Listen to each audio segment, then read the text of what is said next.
ప్రభువు మన కొరకు ఉద్దేశించిన వాక్య ధ్యానాన్ని మనము ధ్యానం చేసుకుందాం. మొదటి కొరింథీయులకు రాసిన పత్రిక మొదటి అధ్యాయము 20వ వచనం.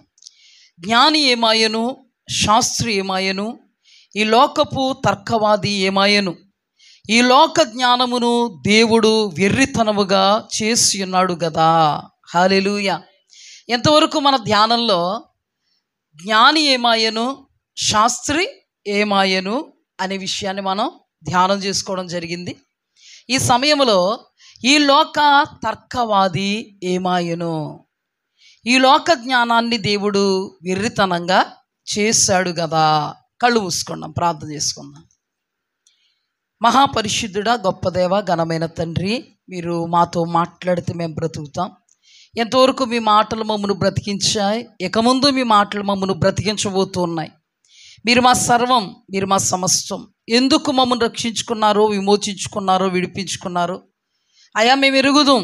మా జీవితాల్లో ప్రభా మిమ్మును మీరు కనుపరుచుకుంటూ ఈ లోకాధికారి, ఈ లోకానికి అధికారంగా ఉంటూ ఉండగా, అధికారుడుగా ఉంటూ ఉండగా, అధికారములో ప్రభా మేము పడిపోకుండా, అధికారములో దైవాత్మ జ్ఞానముతో మేము ఎలాగున వాడిని జయిస్తూ నీకు అనుకూలంగా బ్రతకాలో, నీ వాక్యమును మేము ఎలా నెరవేర్చాలో మీరు మాలో ఉండి మాతో మాట్లాడుతూ ఆ మాటల ప్రకారముగా మమ్మల్ని నడిపిస్తున్న విధానాన్ని బట్టి మీ నామానికి స్తోత్రాలు.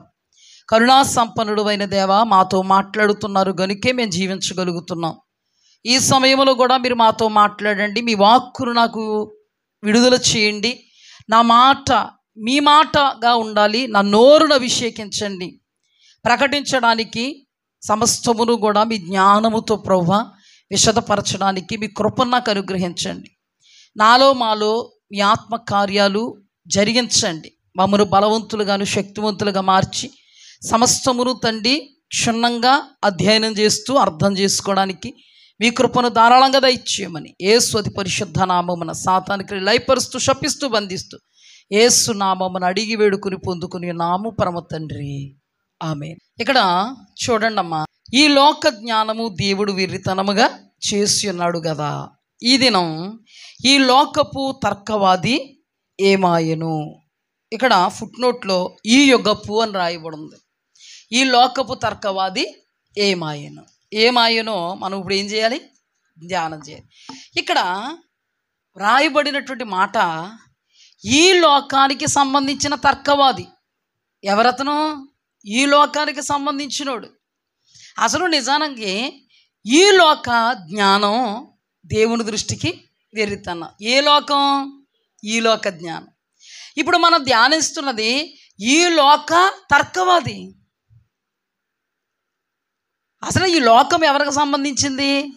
సాతానికి సంబంధించింది. ఈ లోక జ్ఞానం సాతానికి సంబంధించింది. ఇక్కడ రాయబడి ఉన్నది ఈ లోక తర్కవాది. ఈ లోకములో ఉంటూ లోకానుసారంగా తర్కించేవాడు ఏమాయను. అక్కడే ఉంది కదా, ఈ లోక స్నేహం దేవునితో వైరమని మీరు ఎరగరా? ఎవడైనాను లోకమును స్నేహిస్తే వాడు దేవునికి విరోధి అవుతాడు. రాయబడి ఉందా లేదా? అది ఏ స్నేహం? ఈ లోక స్నేహం. అర్థమవుతుందా? ఈ లోక స్నేహం. ఈ లోకానికి అధికారి ఎవడు?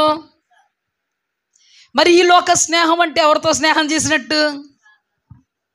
ఈ లోక తర్కవాది అంటే ఎవడు? మరి సాతానుకు సంబంధించిన వాడు.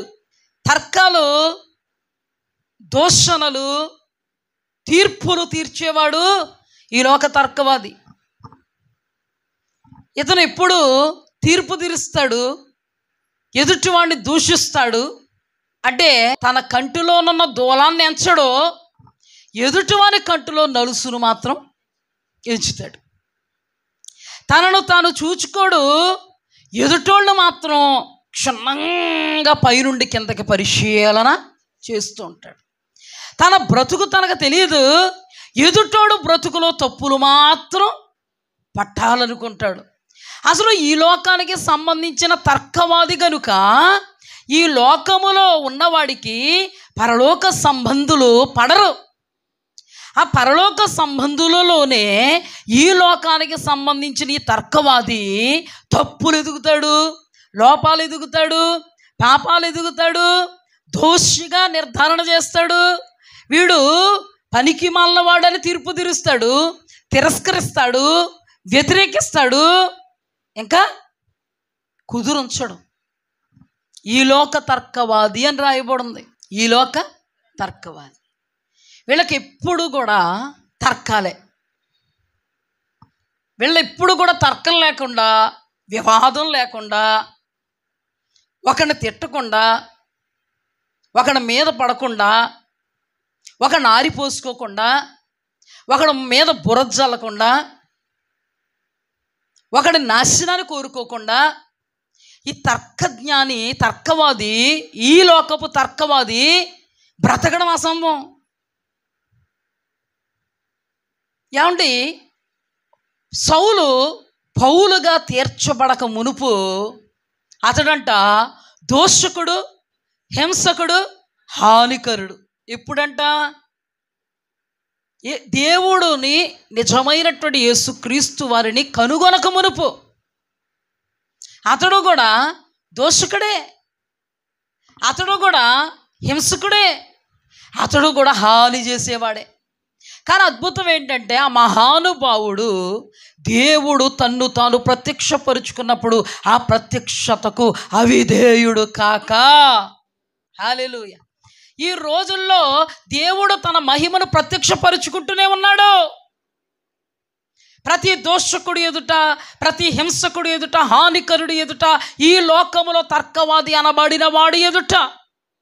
కానీ అలనాడు దోషకుడు, హింసకుడు, హానికరుడైనటువంటి సౌలు ఎదుట దేవుడు తన్ను తాను ప్రత్యక్షపరుచుకుంటే సౌలు ఆకాశము నుండి కలిగిన దర్శనానికి అవిధేయుడు కాక ఆ మార్గములో నిలబడి ధన్యుడయ్యాడు, వెలిగింపబడ్డాడు, అనేకులను వెలిగించాడు, ఆసియా ఖండాన్ని కదిలించాడు.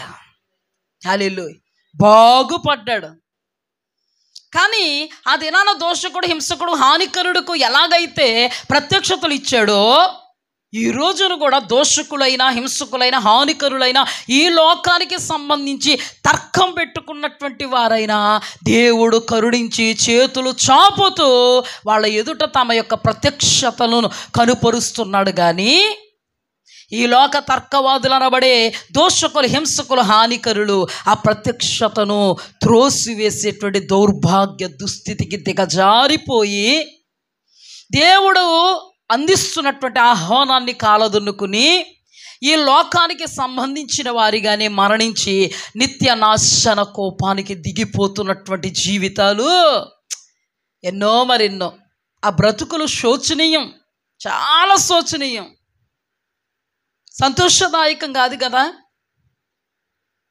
ఆ దినాన సౌలు ఆ ప్రత్యక్షకు అవిధేయుడు కాక విధేయుడయ్యాడు కాబట్టి నిత్య రాజ్యానికి వారసుడు కాగలిగాడు. హల్లెలూయా, అతని వలె ఉన్న అనేకులను నిత్య రాజ్యానికి వారసునిగా చేయగలిగాడు, ఆసియా ఖండాన్ని కదిలించగలిగాడు, దేవుని ఆత్మతో అభిషేకంతో నింపబడ్డాడు. యేసుక్రీస్తు ప్రభువారి లోకములు ఎలాగైతే అద్భుత, ఆశ్చర్య, మహాశ్చర్య సూచక కార్యాలు జరిగించారో, సువార్తను ప్రకటించారో, అలాగునే ఆయన కూడా యేసుక్రీస్తు వారిని పోలి నడుచుకున్నాడు. పరిశుద్ధతలో, పవిత్రతలో, శ్రమపడుటలో, దేవుణ్ణి ప్రకటించుటలో, అనేకమైనటువంటి ఆత్మలను దేవుని కొరకు సంపాదించుటలో, నిత్య రాజ్యానికి వారసులు చేయుటలో అతడు పడిన ప్రయాస అంతా ఇంత ప్రయాస కాదు. అతడు బాగుపడ్డాడు. ఒకప్పుడు ఎవడు దోషకుణ్ణి, హింసకుణ్ణి, హానికరుణ్ణి మరలా దూషించావా, హింసించావా, హాని చేసావా? నో, దూషించలేదు. కానీ నేనే దోషణ పాలైపోయిన దేవుణ్ణి విడవలేదు, అనేకులకు ఆయన్ని ప్రకటించాను. తర్వాత నన్ను హింసించలేదు కానీ అనేకులు నన్ను హింసించిన ఆ దేవుడు యొక్క మార్గాన్ని త్రోసివేసుకోలేదు, ఆ మార్గములోనే ప్రయాణించాను. ఆ తర్వాత దినాలలో నేను ఎవరికి హాని చేయలేదు, అనేకులు నాకు హాని చేశారు, నా స్వజనులే నాకు హాని చేశారు. చంపాలనుకున్నారు, రాళ్ళు రువ్వారు, కర్రలతో కొట్టారు, ఎన్నో నిందలు మోపారు. చంపాలనుకున్నారు, రాళ్ళు రువ్వి కొడితే చచ్చిపోయానని వదిలేశారు. అయినా నా దేవుడు నా యందునున్నాడు, ఆ దేవుణ్ణి నేను ప్రకటించక మానలే. ఎంతవరకు? నా తుది శ్వాస విడిచేంతవరకు. మంచి పోరాటం పోరాడా, పరుగును తుదముట్టించా, విశ్వాసాన్ని కాపాడుకున్నా, ఇక మీదట నీతి కిరీటం నా కొరకుంది. అందుకే చెప్తున్నా, జట్టు అయిన వాడు నియమం ప్రకారంగా పోరాడాలి.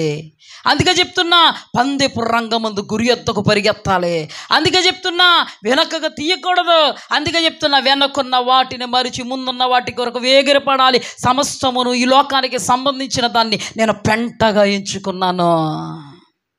నా దేవుడిని నేను బంగారము కంటే వెండి కంటే శ్రేష్ఠుడిగా ఎంచాను.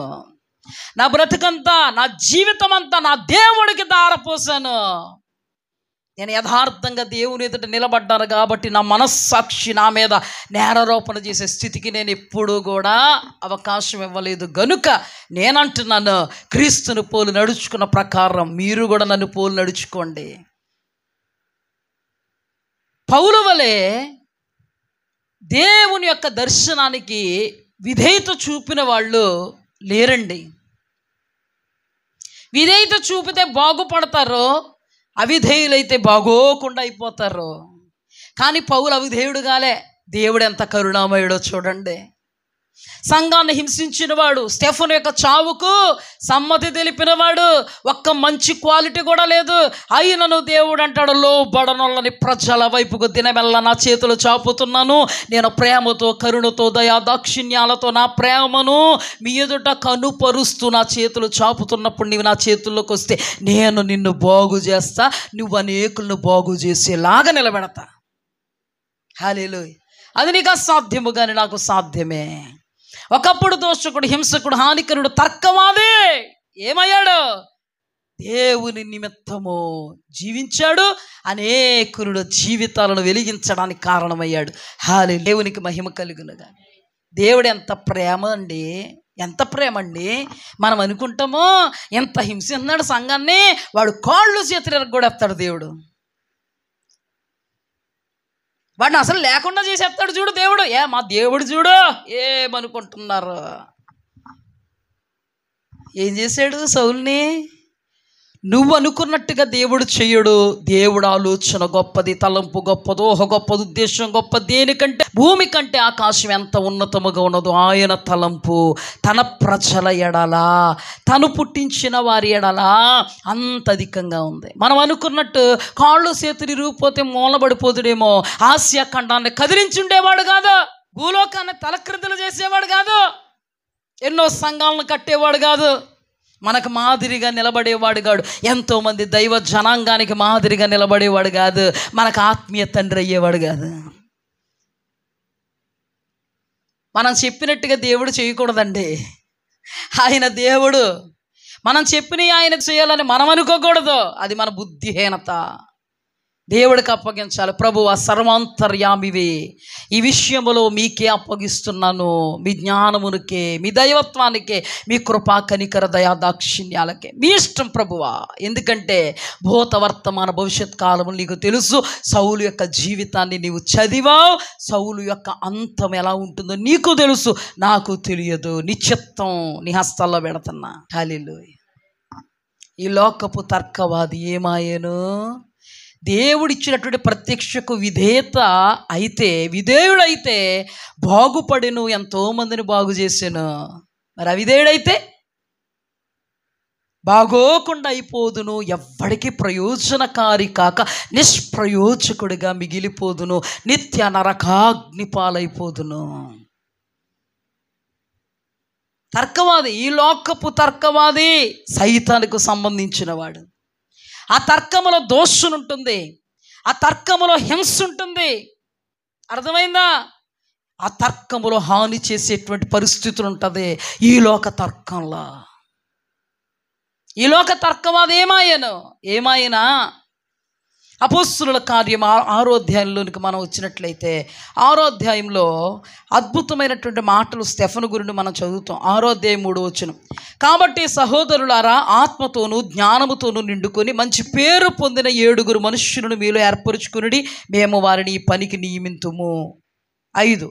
ఈ మాట జన సమూహమంతటికి ఇష్టమైనందున వారు విశ్వాసముతోనూ పరిశుద్ధాత్మతోనూ నిండుకొనిన వాడైన స్టెఫను, ఫిలిప్పు, ప్రోకొరు, నీకా, నోరు, తీమోను, పర్మెనాసు యూదుల మత ప్రవిష్టుడును అంతియొక్కయ వాడును అగు నికోలాసు అని వారిని ఏర్పరచుకొని వారిని అపోస్తులు ఎదుట నిలవబెట్టిరి. వీరు ప్రార్థన చేసి వారి మీద చేతులుంచిరి. హల్లెలూయా. కృపతో బలముతో నిండుకున్నవాడు స్టెఫను. పరిశుద్ధాత్మతో విశ్వాసముతో నింపబడినవాడు స్టెఫను.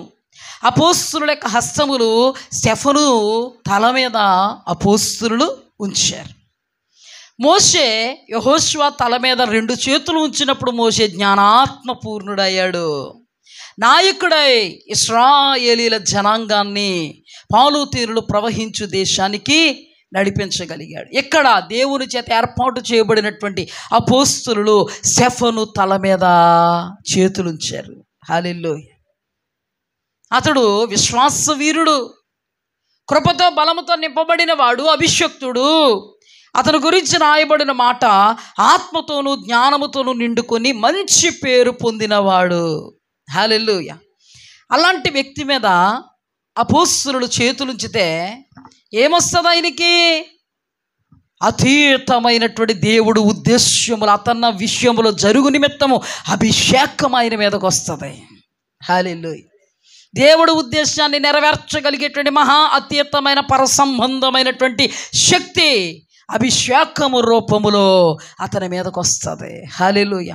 వచ్చింది కాబట్టి అక్కడ రాయబడిన మాట స్టెఫను కృపతో బలముతో నిండుకొనిన వాడై మహాశ్చర్య కార్యములు గొప్ప సూచక క్రియలు చేయుచు ఉండెను. హల్లెలూయా. దైవాత్మ అభిషేకముతో శక్తితో ఇతడు ఏం చేస్తున్నాడంటే మహాశ్చర్య కార్యములు సూచక క్రియలు. యేసుక్రీస్తు ప్రభువారు గడిచిన రాత్రి మనం ధ్యానం చేసుకున్నాం. మహాశ్చర్య కార్యాలు సూచక క్రియలు చెయ్యకపోతే మీరు నన్ను నమ్మరు. యేసు ప్రభువారు మహాశ్చర్య కార్యాలు సూచక క్రియలు ఎందుకు చేశారంటే యేసునందు విశ్వాసం ఉంచాలి.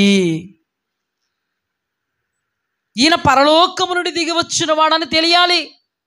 ఇతడు దేవుని యొక్క శక్తితో అద్భుత ఆశ్చర్య మహాశ్చర్య సూచక స్వస్థత కార్యాలు జరిగించాడు అని తెలుసుకొని ఆయన యందు విశ్వాసం ఉంచి ఆయన దగ్గరకు వస్తే ఆ తర్వాత ప్రక్రియ ఏంటంటే బాప్తిస్మ అనుభవంలోనికి దైవజనులు వాళ్ళని నడిపించి ఉపదేశం ఇచ్చి దేవుని యొక్క సహవాసములు ఎదగడానికి ఉపదేశం అనే ఆహారముతో బలపరుస్తూ కడవరకు నమ్మకస్తుడుగా ఉండడానికి ఉపదేశిస్తూ అనిత్య రాజ్య మహిమకు కారణంగా ఉండు నిమిత్తము ఎగిరి వెళ్ళిపోయే అనుభవాల్లో నిలబెట్టాలి.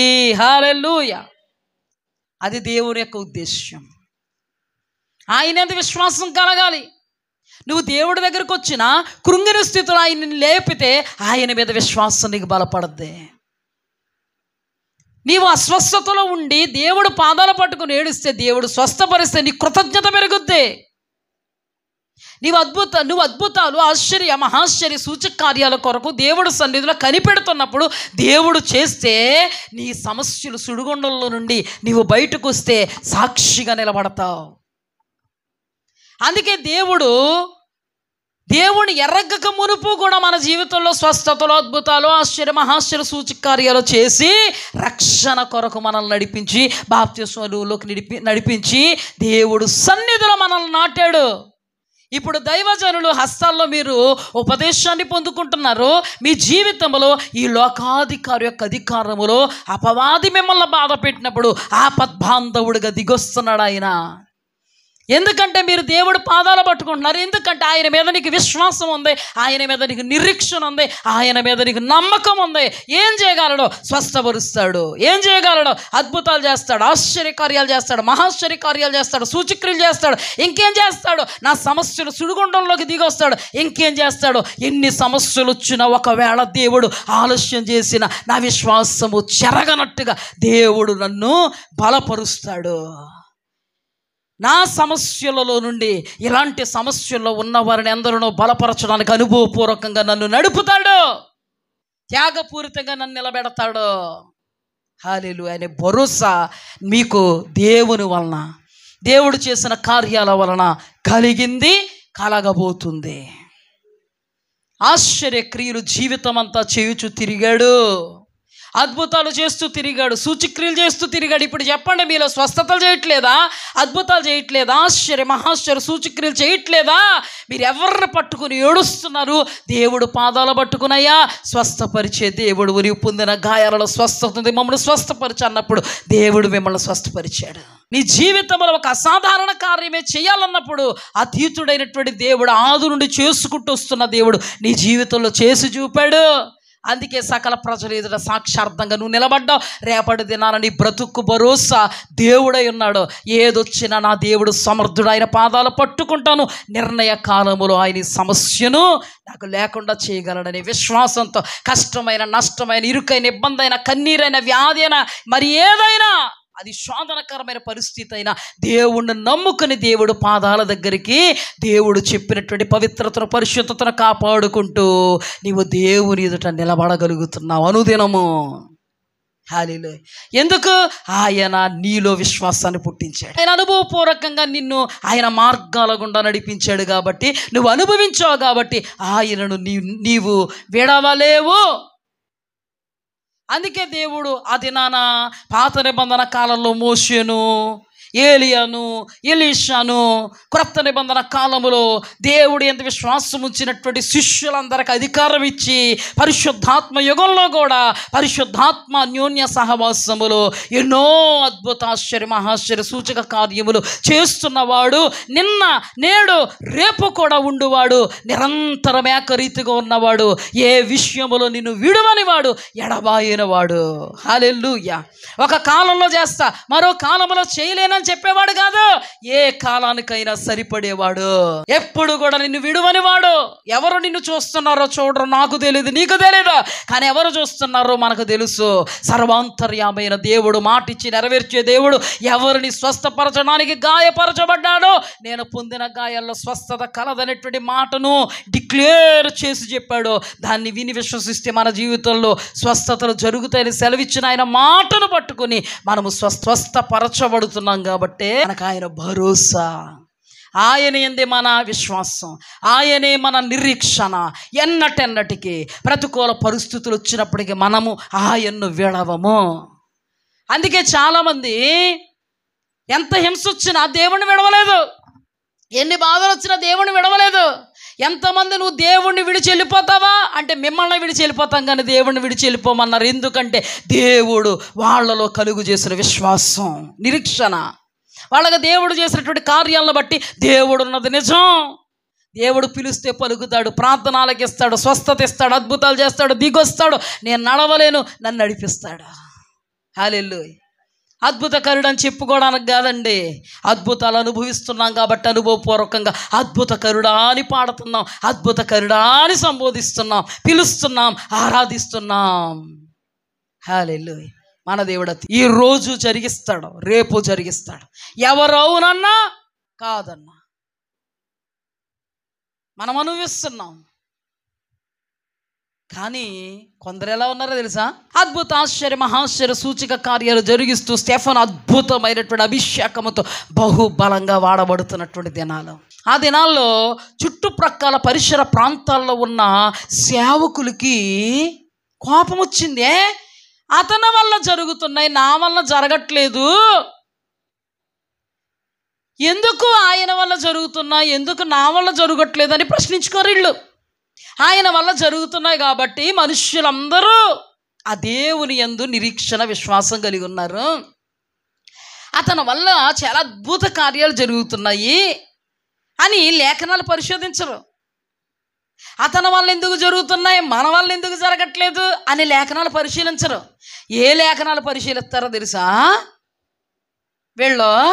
వాళ్ళకు అనుకూలమైన లేఖనాలు పరిశీలించి ఈ స్టెఫనును దేవుడి దగ్గర నుండి వచ్చినోడు కాదు అని, దేవుని ఆత్మ కలిగిన వాడు కాదు అని, ఈ స్టెఫను అద్భుత ఆశ్చర్య మహాశ్చర్య సూచక్రియలు చేస్తుంటే చూడలేకపోతున్నాం, జనాలను ఈ స్టెఫను తప్పుద్రోవ పట్టించేస్తున్నాడు అని జ్ఞానం అనే తాళపు చెవి ఎత్తుకుపోయిన వాళ్ళు ఉన్నారే, వీళ్ళందరూ కూడా స్టెఫను మీద మత్సరపడి చూడలేనటువంటి కళ్ళుతో తమ్మును తాము ఆలోచించక, పరీక్షించుకోక, ప్రశ్నించుకోక ఎదుటివాడు దైవ సంబంధి మీద తప్పులు ఎతకడానికి, రాళ్ళు ఏరడానికి అతన్ని పై నుండి కిందకి స్కాన్ చేస్తూ వాళ్ళకి దేవుడిచ్చినటువంటి వాళ్ళు ఎత్తుకుపోయిన జ్ఞానమనే తాళపు చెవి.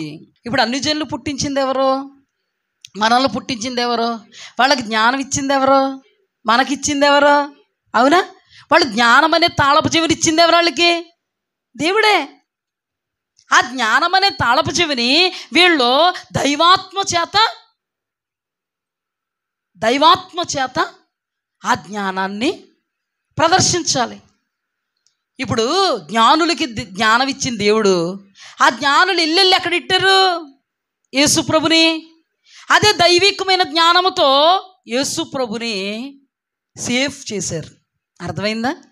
ఇప్పుడు మనకు దేవుడు జ్ఞానం ఇచ్చారండి. ఆ జ్ఞానాన్ని మనం దైవికంగా వాడాలి, కానీ మన ఇష్టానుసారంగా వాడకూడదు. అర్థమైందండి? ఇప్పుడు దేవుడు ఇచ్చినటువంటి జ్ఞానముతో దైవికంగా మనం ఏం చేయొచ్చు? డబ్బు సంపాదించాలంటే ఒక మంచి బిజినెస్ పెట్టుకోవచ్చు. దేవుడిచ్చిన జ్ఞానముతో దేవుడు పాదాల దగ్గర దేవుడి చిత్తాన్ని వేడుకొని మనం బిజినెస్ పెట్టుకుంటే సక్సెస్ అవుతాం. అంతేగాని దేవుడు జ్ఞానం ఇచ్చాడు కదా అని ట్రిక్కులు చేసి లాటరీ టికెట్లు పెట్టి మనం దాన్ని దుడుచుకోవాలనుకుంటే అది దేవుని వాక్యానికి విరోధం. మనకు దేవుడు జ్ఞానం ఇచ్చాడని జోదమాడి డబ్బులు సంపాదించుకోవాలంటే దేవుని వాక్యానికి విరోధం.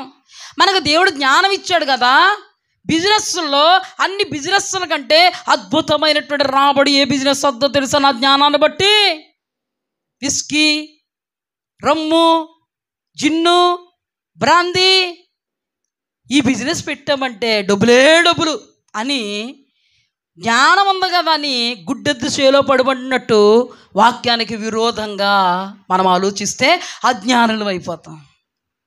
ఇప్పుడు జ్ఞానము అనేటువంటి తాళపు చెవిని దేవుడిచ్చాడు. ఈ జ్ఞానాన్ని ఎలా వాడాలి? వాళ్ళు దైవ వాక్యానుసారముగా, దైవ చిత్తానుసారముగా, దైవాత్మ సంభూతులుగా, దైవ ప్రేరేపితులుగా వాడితే అది అద్భుతంగా దేవుని నామ మహిమార్థమైనటువంటి జ్ఞానంగా ఉంటుంది. హల్లెలూయా. ఈ జ్ఞానం అనే తాళపు చెవిని ఎత్తుకుపోయి వాళ్ళు ఆ జ్ఞానాన్ని దైవాత్మకు విరోధంగా, దేవుని ఆత్మతో ఉన్న వాళ్ళకు విరోధంగా, వాళ్ళను దూషించి హింసించి హాని చేయడానికి వాడితే, నీ జ్ఞానముతో నువ్వు వాడితే అది దేవునికి కోపం వస్తుంది. అది దేవుని ఎదుట వెర్రి జ్ఞానంగా, అవివేక జ్ఞానంగా, అంధత్వపు జ్ఞానంగా, మందత్వపు జ్ఞానంగా ఉంటుంది. హల్లెలూయా. అర్థమైందా నేను చెప్పింది? ఇప్పుడు చూడండి, రాత్రి ధ్యానంలో గుడ్డోడుగా పుట్టించింది ఎవరు? దేవుడే. ఎందుకు పుట్టించాడంటే అతన్ని స్వస్థపరిచి దేవునికి మహిమ కలగాలని, ఆ సూచక్రియ ద్వారా ఎంతోమంది ఆయన యందు విశ్వాసం ఉంచాలని. అలాగని గుడ్డోడుగా పుట్టించింది దేవుడు కాదా? అలాగని వీళ్ళకి జ్ఞానం ఇచ్చింది దేవుడు కాదా? అది చెప్పడానికి దేవునికి మహిమ కలుగునుగా. అర్థమైందా? అయితే ఈ జ్ఞానాన్ని వాళ్ళు ఎలా వాడుతున్నారు? సాతానికి సంబంధించిన ఆలోచనలు, సాతానికి సంబంధించిన తలంపులు, ఊహలు, ఉద్దేశాలు దేవుడు బిడ్డ చక్కగా దేవుని యొక్క మార్గాన్ని సరళం చేస్తూ ఉంటే, మెట్టగా ఉన్న స్థలాలను సరళం చేస్తూ ఉంటే వారవలేక చెడ్డ కళ్ళతో మత్సరపడిపోయి మేం చేయలేనిది వాడు చేస్తున్నాడనే చూపుతోటే చూస్తున్నారు, కానీ దేవుని యొక్క చూపుతో చూడట్లేదు, దేవుని యొక్క ఆత్మతో చూడట్లేదు, దేవుని యొక్క ఆత్మ సంబంధమైన చెవులతో వినట్లేదు. వాళ్ళు వింటున్నది వాళ్ళలో కోపాన్ని రేపుతుంది, వాళ్ళు చూస్తున్నది వాళ్ళలో కోపాన్ని రేపుతుంది. మీరు చెప్పండి, స్టెఫను దేవుని ఆత్మతో చేస్తున్నాడా, దెయ్యపాత్మతో చేస్తున్నాడా? ఇప్పుడు వాళ్ళు దేవుని ఆత్మతో రేపబడుతున్నారా, దెయ్యపాత్మతో రేపబడుతున్నారా? ఇప్పుడు దెయ్యపు ఆత్మతో రేపబడినటువంటి వాడి యొక్క తర్కం ఎలా ఉంటుందో తెలుసా? దూషించేవాడిగా, హింసించేవాడిగా, హాని చేసేవాడిగా, బురద జల్లేవాడిగా, రాళ్ళు ఏరేవాడిగా, అందరి ఎదుట ఇతడు పాపి దోషి అని రుజువుపరిచేవాడిగా ఉంటుంది వీళ్ళ జ్ఞానం, వీళ్ళ తర్కం, వీళ్ళ వివాదం. యేసు ప్రభు నిజమైనటువంటి దేవుడండి. అలాంటిది శాస్త్రులు, పరిసయ్యులు అనబడిన వాళ్ళు, యూదులు అనబడిన వాళ్ళు జ్ఞానం అనే తాళపు చెవి ఎత్తుకొచ్చేసి వాళ్ళ జ్ఞానం అవివేకపు జ్ఞానం, దెయ్యాల జ్ఞానం.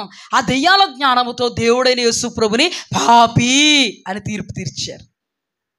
ఆ దెయ్యాల జ్ఞానంతో యేసుక్రీస్తు ప్రభు వారిని తిండిపోతూ, ఆ దెయ్యాల జ్ఞానంతో యేసుక్రీస్తు ప్రభు వారిని త్రాగుబోతూ, ఆ దెయ్యాల జ్ఞానంతో యేసుక్రీస్తు ప్రభు వారిని వీడు మోషే మనకిచ్చిన ధర్మశాస్త్రాన్ని ఉల్లంఘిస్తున్నాడు, వీడు విశ్రాంతి దినమందు స్వస్థపరుస్తున్నాడు. ఆయన క్లారిటీ ఇచ్చుకున్నాడా లేదా? మీకు తెలియదేమో, ఆయన్ని ప్రత్యక్షపరుచుకుంటున్నాడు ఎప్పటికప్పుడు. ఎవరెదుట? తర్కం, ఈ లోక తర్కవాదులు ఎదుట, సౌలు అనబడేటువంటి ఈ లోక తర్కవాది ఎదుట ఆయన క్లారిటీ ఇచ్చుకున్నాడు. అవిధేయుడు కాక విధేయుడు అయ్యాడు. హల్లెలూయా. ఎక్కడికక్కడ తిండిపోతూ తాగుబోతూ అన్న వాళ్ళ దగ్గర క్లారిటీ ఇచ్చుకుంటున్నాడు. నువ్వు దెయ్యాల అధిపతివైన బయల్జెబూల్ అంటే మరి మీ పిల్లలు ఏ ఆత్మ చేత దెయ్యాలను వెళ్ళగొట్టారు? నేను బయల్జెబూలు అనబడేటువంటి దెయ్యాలకు పెద్ద దెయ్యం అనబడేటువంటి దెయ్యపు ఆత్మ చేత దెయ్యాలను వెళ్ళగొడితే మరి మీ పిల్లలు దెయ్యాలను ఎలా వెళ్ళగొడుతున్నారు? నేను దెయ్యపు ఆత్మ చేత వెళ్ళగొడుతుంటే మీ పిల్లలు కూడా దెయ్యపు ఆత్మ చేత వెళ్ళగొడుతున్నారా అంటే అక్కడ ఆయన ప్రత్యక్షపరుచుకుంటున్నారు. నిజమే కదా అని ఆలోచించారు. నేను విశ్రాంతి దినానికి ప్రభువునై ఉన్నాను, విశ్రాంతి దినాన్ని ఏ పని చేయకూడదు అన్నాడు. కానీ గొర్రె కానీ గాడిద కానీ గుంటలో పడిపోతే మీరు తీయరా? గొర్రె కంటే గాడిద కంటే మనిషి శ్రేష్ఠుడు కాదా? నేను పని చేయట్లేదు, మీరు ఒకవేళ మీది ఏదైనా గుంటలో పడిపోతే, మీ పిల్లలు పడిపోతే తీస్తారే, అలాగే నేను కూడా ఈ వేడిని స్వస్థపరిచాను. క్లారిటీ ఇచ్చుకున్నాడా? అవిధేయులయ్యారా? విధేయులయ్యారా? నేను విశ్రాంతి దినానికి ప్రభువునై ఉన్నాను, విధేయులయ్యారా? అవిధేయులయ్యారా? సొలొమోను కంటే గొప్పవాణ్ణి, అవిధేయులయ్యారా? విధేయులయ్యారా? యోనా కంటే గొప్పవాణ్ణి, అవిధేయులయ్యారా? విధేయులయ్యారా? వారి ఎదుట జరిగిస్తున్నటువంటి సూచక్రియలు చూచి, అద్భుతాలు చూచి ఆయనను విశ్వసించలేదంట. విధేయులయ్యారా? విధేయులయ్యారా? ఎంతగా దేవుడు ఆయన ప్రత్యక్షతలు, నేను దేవుని కుమారుణ్ణి, నేను తండ్రి యొక్క అద్వితీయ కుమారుణ్ణి, పరలోకము నుండి వచ్చిన జీవాహారాన్ని నేనే, నన్ను తిని తాగువాడు నిత్య రాజ్యానికి వారసుడు అవుతాడని ఏ తర్కవాదులైతే, ఏ జ్ఞానమనే తాళపు చెవెత్తుకొచ్చిన పరిసయ్యులు శాస్త్రులైతే దేవుణ్ణి విమర్శిస్తున్నారో, దూషిస్తున్నారో, హింసిస్తున్నారో, హానికరంగా ప్రవర్తిస్తున్నారో వారందరి ఎదుట, సౌలు ఎదుట దేవుడు ఎలాగో ప్రత్యక్షపరుచుకున్నాడో వాళ్ళ ఎదుట కూడా దేవాది దేవుడైన యేసుక్రీస్తు ప్రభు వారు ప్రత్యక్షపరుచుకుంటే అవిధేయులయ్యారు కానీ విధేయులు కాలే. పౌలు అనబడినటువంటి వాడు విధేయుడయ్యాడు కానీ అవిధేయుడు కాలే. ఏమన్నాడో తెలుసా? నాకు ఆకాశము నుండి అనుగ్రహింపబడిన దర్శనానికి నేను అవిధేయుణ్ణి కాక. బాగుపడ్డాడండి పౌలు. వీళ్ళందరూ బాగుపడట్లేదు. యేసు ప్రభుని శిలువ వేసి చంపారు. నమ్మలేదు, విశ్వసించలేదు, స్తుతించలేదు, ఆరాధించలేదు, ఒప్పుకోలేదు. వాత వేయబడినటువంటి మనస్సాక్షులతో వేషధారులుగా, సున్నం కొట్టిన సమాధులుగా, సర్ప సంతానంగా, తమ్మును తాము చూచుకోక ఇతరులను చూచుకునే వారిగా, దోపుతో అతిథేంద్రత్వంతో హృదయం నింపబడిన వారిగా, మనుష్యులు ఎదుట మాత్రమే నీతిమంతులు అనిపించుకోవడానికి ప్రాకులాడేవారిగా, దేవుడు ఎదుట నీతిమంతులు కాక అనీతిమంతులుగా, సర్పములుగా, దుష్ట సంబంధులుగా, నిత్య నరకాగ్నిపాలు వారు అయిపోయి వారిని వెంబడిస్తున్న వారిని కూడా నిత్య నరకాగ్నికి లాగేసేటువంటి దౌర్భాగ్య దశకు దిగజారిపోయి అపవాది వడనుచురులకు సిద్ధపరిచిన నిత్య నరకాగ్నికి పోయేటువంటి అనుభవాల్లోనే నాశనం అయిపోయారు. సమవాదములు యందు వ్యర్థులైపోయారు. రాళ్ళు ఏరుతూ ఉన్నారండి పరిశుద్ధుడైన యేసేలా. ఎక్కడ కూడా సేమ్ దేవుని ఆత్మచేత నింపబడినటువంటి స్టెఫన్లో రాళ్ళు ఏరుతున్నారు. అతడు చేసే తప్పు అంటారు, అద్భుతాలు చేయడం మానే, ఆశ్చర్య మహాశ్చర్య సూచక కార్యాలు చేయడం మానే. దేవుడు వాడుకుంటున్నాడు నిన్ను దెయ్యం వాడుకుంటుంది. కానీ తర్కించే వారితో తర్కిస్తున్నాడు. ఎవరు? స్టెఫను. కానీ వీళ్ళ తర్కానికి దేవుని బిడ్డల యొక్క తర్కానికి వ్యత్యాసం ఉంటుంది. హల్లెలూయా. దేవుని బిడ్డలో తర్కించే వాళ్ళతో తర్కించాలి, వివాదించే వాళ్ళతో వివాదించాలి, విభేదించే వాళ్ళతో విభేదించాలి. తర్కించడం ఏంటి? నువ్వు తర్కిస్తూ ఇది కరెక్ట్ అంటే లేదు లేదు ఇది కరెక్ట్ అని చెప్తారు. వాదించే వాళ్ళతో నువ్వు వాదించే తప్పు ఇది అని చెప్తారు. కానీ దైవ సంబంధుల యొక్క తర్కానికి, దుష్ట సంబంధికుల యొక్క తర్కానికి తేడా ఏంటంటే వాళ్ళు తీర్పు తీర్చరు. హల్లెలూయా. వాళ్ళు దూషించరు, వాళ్ళు హింసించరు, వాళ్ళు హాని చేయరు. ఉన్నదన్నట్టుగా దేవుడు ఆత్మ చేత టైంకి దేవుడు ఏదైతే మాట్లాడిస్తాడో అది మాట్లాడతారు. హల్లెలూయా. కానీ వీళ్ళు ఏం చేస్తారంటే డిక్లేర్ చేస్తారు, దూషిస్తారు, హింసిస్తారు, హాని చేస్తారు, ఒక నిర్ణయానికి వచ్చేస్తారు, తీర్పు తీరుస్తారు. తీర్పు తీర్చు మనుష్యుడా, నీవు తీర్పు తీర్చవద్దు అన్నాడా దేవుడు. అంటే వాళ్ళ వివాదానికి వీళ్ళ వివాదానికి తేడా ఏంటంటే ఈ లోకపు తర్కవాదులు అనబడేటువంటి ఈ వివాదం రేపుతున్నటువంటి వాళ్ళు దూషిస్తారు, హింసిస్తారు, హాని చేస్తారు, తీర్పు తీస్తారు, డిక్లరేషన్ ఇచ్చేస్తారు, వాళ్ళ గురించి వాళ్ళ మీద బురద జల్లి వదిలేస్తారు. వీళ్ళు ఏం చేస్తారో తెలుసా, దేవుని సంబంధులు వాదానికి ప్రతివాదం చేస్తారు. నువ్వు అన్నది ఇలా వాదిస్తే ఇదిగో నా వాదం ఇది, ఇదిగో నా తర్కం ఇది. అంతేగాని వాళ్ళు దూషించరు, వాళ్ళు నిందించరు, వాళ్ళు అపహాస్యం చేయరు, వాళ్ళు తీర్పు తీర్చరు. హల్లెలూయా. ఏంటి సందర్భం అంటే యోధా రాసిన పత్రికలో మోషే యొక్క శరీరం కోసం అపవాది వచ్చాడు. శరీరాన్ని ఎత్తుకుపోదామని సైతాను గడు వచ్చి కాచి కూర్చున్నాడు. దేవుని దూత మిఖాయేలు కూడా వచ్చి కాచి కూర్చున్నాడు. ఈ శరీరం నాది అని సాతానుడు తర్కిస్తుంటే నో ఇది మాకు సంబంధించిందని మిఖాయేలు తర్కించాడు. సైతానుడు వాదిస్తుంటే వాదించాడు, అంతేగాని తీర్పు తీర్చలేదు. ఏమన్నాడు తెలుసా, ప్రభువు నిన్ను గద్దించునుగాక అన్నాడు, అంతే. హల్లెలూయా. యోధా రాసిన పత్రిక 9వ వచనం. అయితే ప్రధాన దూత అయిన మిఖాయేలు అపవాదితో వాదించుచు మోషే యొక్క శరీరమును గూర్చి తర్కించినప్పుడు దూషించి తీర్పు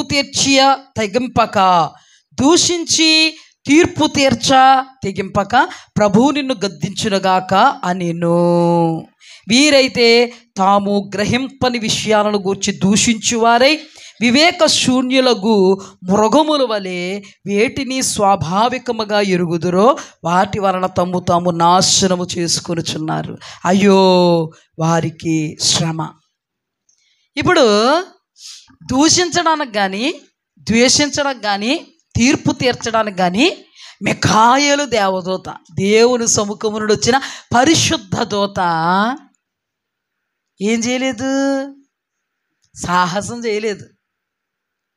అంటే దేవుని బిడ్డల యొక్క తర్కాలు, వాదాలు ప్రభువు నిన్ను గద్దించినంటారు కానీ వాళ్ళు సాహసం చేయరు దూషించడానికి.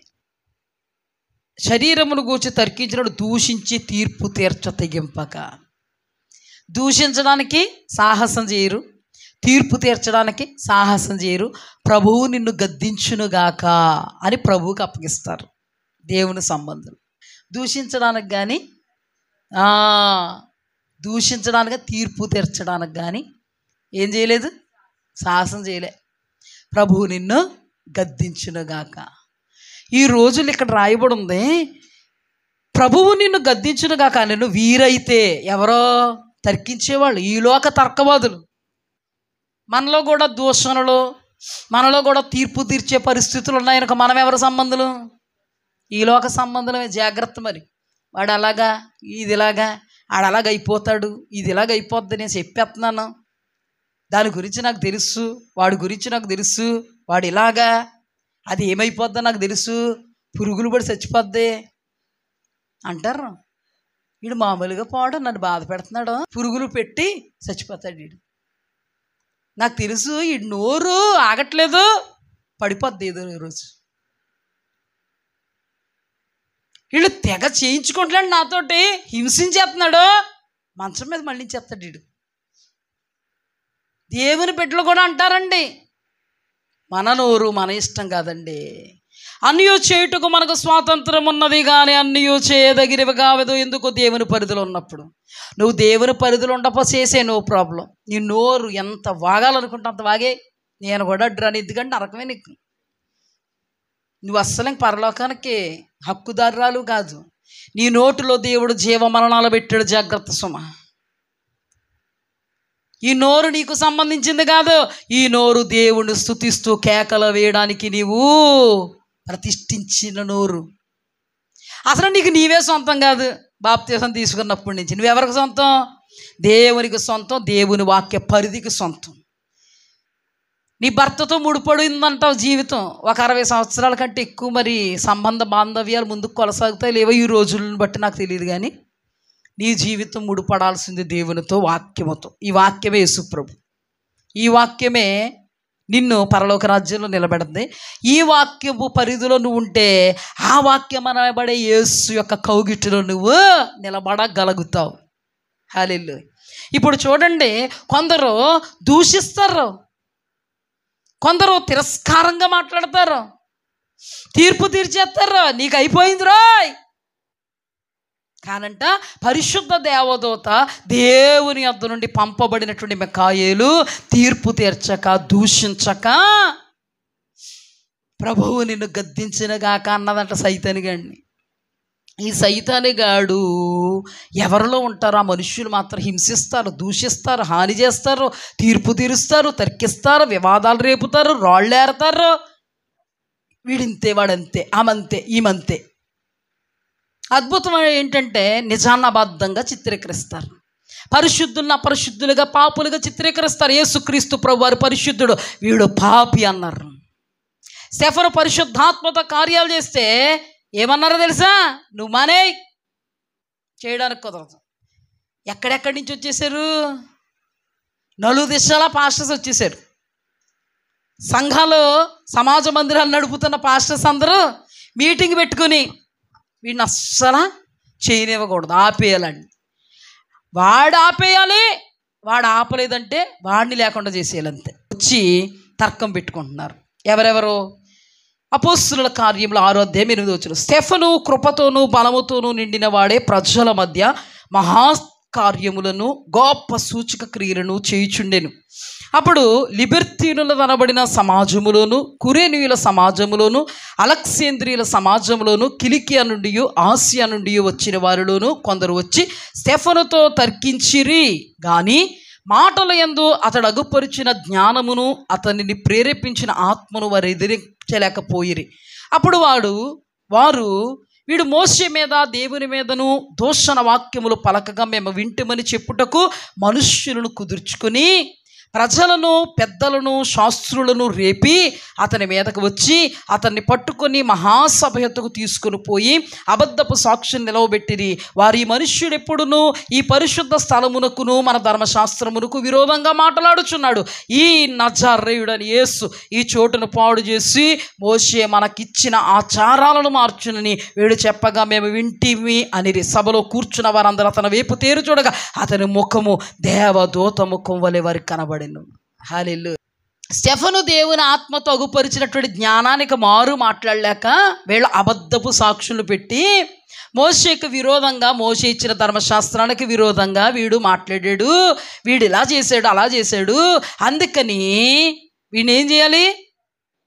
నజరేయుడైన యేసు ఈ చోటును పాడు చేశాడు, మోషే మనకిచ్చిన ఆచారాలను మార్చేశాడు.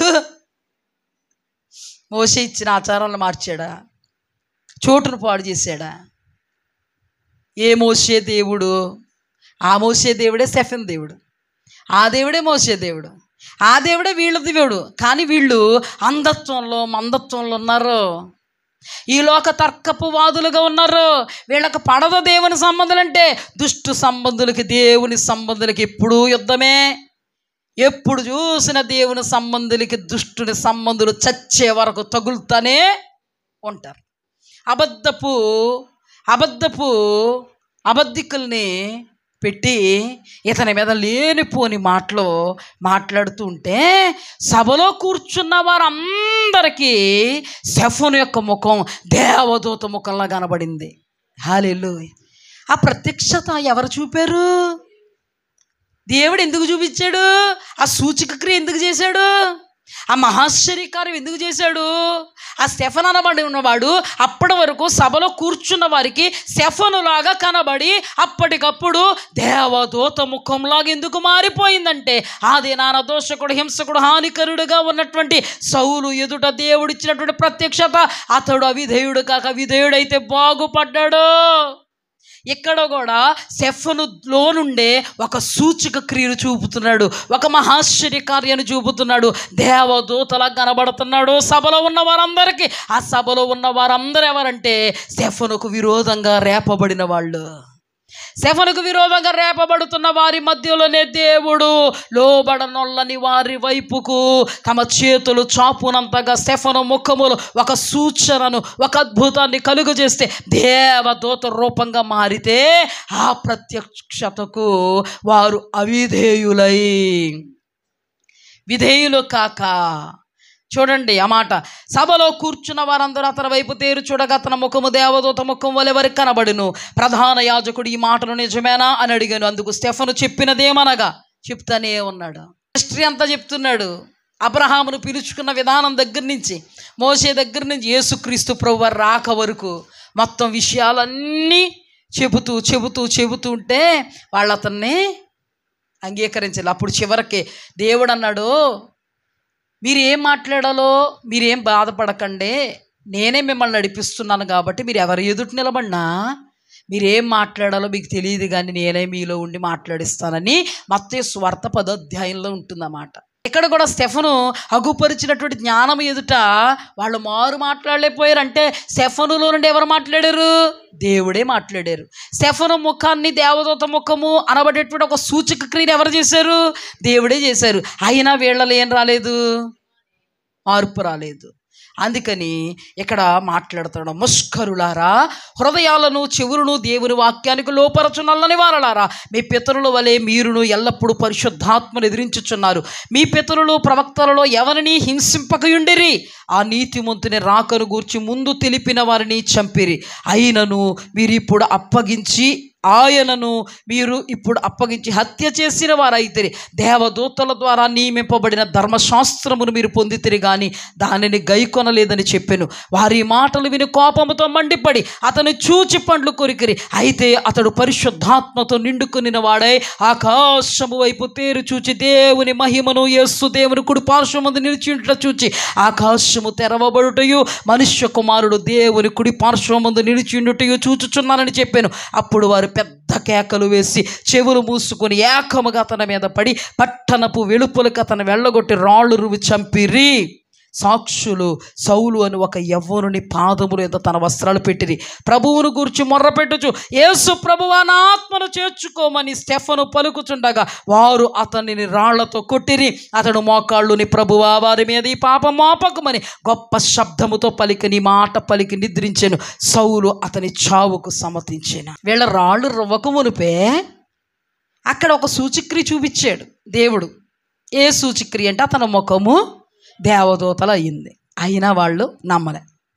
ఎంతో హిస్టరీ చెప్పాడు, వాక్యం చెప్పాడు, వాళ్ళకి అర్థమయ్యేలాగా నమ్మలే. ముష్కరులారా అని మాట్లాడుతున్నారు, అవివేకులారా, పరిశుద్ధాత్మను తొక్కపెట్టేవారులారా, మీరు దేవుడికి చెవులెవరో, మీకు చెప్పడానికి వచ్చినటువంటి ప్రవక్తలను అందరినీ కూడా చంపారు అని మాట్లాడుతున్నారు.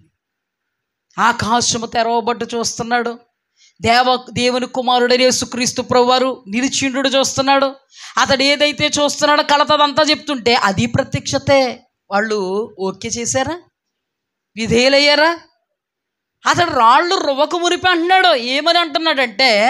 ఏమని మాట్లాడుతున్నాడంటే ఆకాశము తెరవబోటు మనిషి కుమారుడు దేవుని కుడి పార్శ్వమందు నిలిచిండు చూచున్నానని చెప్పాను.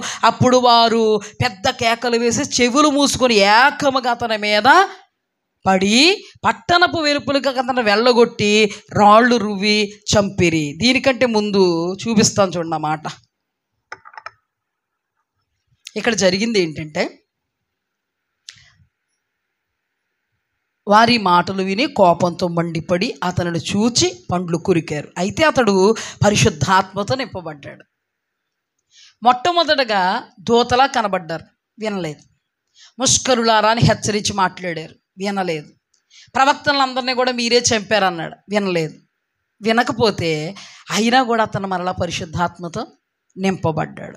అతడు పరిశుద్ధాత్మ నిండినవాడే ఆకాశం వైపు తేరు చూచి అతను చూస్తున్నటువంటి ప్రత్యక్షతను చెప్పుతున్నా అవిధేయులయ్యారు, కానీ విధేయులు కాలేదు. కుడిపార్శ్వమును నిలిచిండు చూచి ఆకాశం తెరవబడుటయు మనుష్య కుమారుడు దేవుడు కుడిపార్శ్వమును నిలిచిండు చూచునని చెప్పారు. అప్పుడు వారు పెద్ద కేకలు వేసి, క్షమించని కేకలు వేశారా దేవుణ్ణి? ఇంకా కోపం వచ్చేసి పెద్ద కేకలు వేసి చెవులు మూసుకొని ఏకంగా తన మీద పడ్డారు. ఎన్ని సూచక్రియలు చూపిస్తున్నాడు దేవుడు వీళ్ళకి.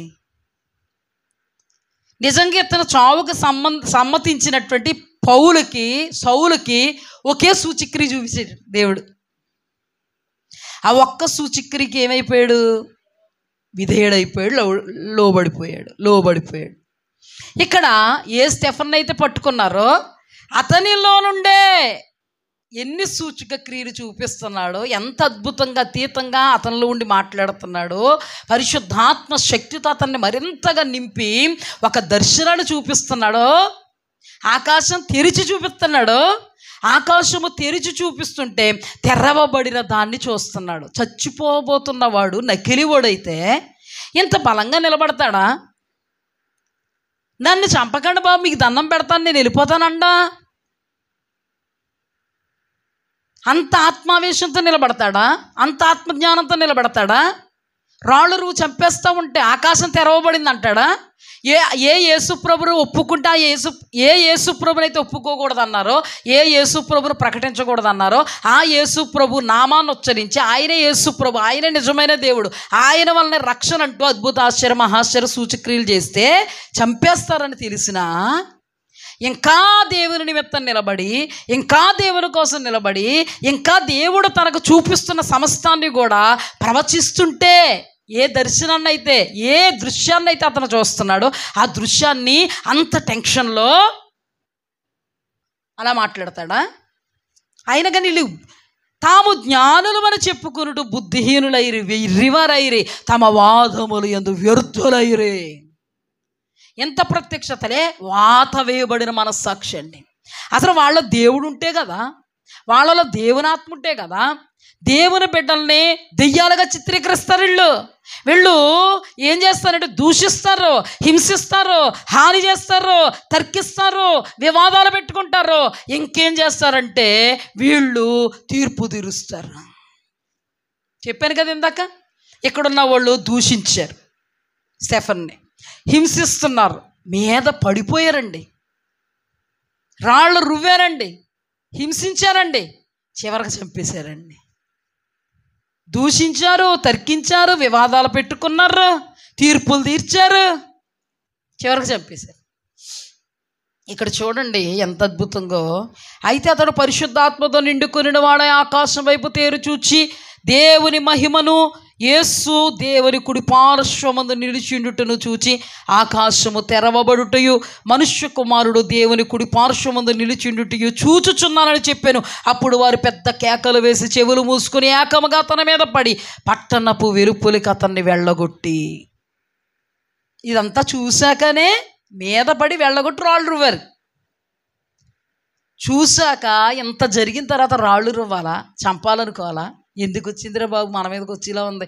ఇతని వైఖరిలు, ఇతని ప్రవర్తన కూడా దెయ్యపు లాగా లేదు. అసలు వీళ్ళే దెయ్యాలు పట్టుంటే ఎదుటోడు దెయ్యం కాదనుకుంటారా?